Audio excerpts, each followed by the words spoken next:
Yung townhouse na to comes with a 500,000 peso discount.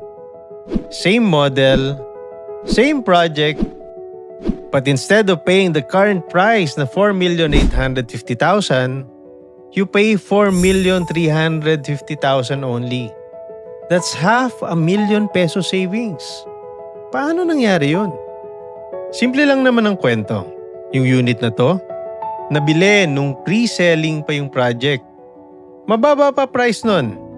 But today, just 2.5 years after, mahigit 1 million na ang tinaas ng price ng property. Kaya yung original owner, gusto na niya ibenta.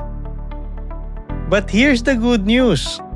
Part ng profit, i-share niya sa'yo if you buy their unit. Hindi to sacrifice sale ha. Kasi kikita pa rin naman yung original owner. Habang ikaw naman as buyer, will get 500,000 peso off from the current price. Win-win, di ba? This is Marikina Residences.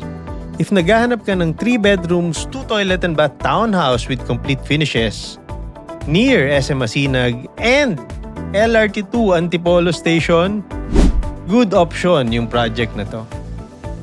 Halika, tripping tayo.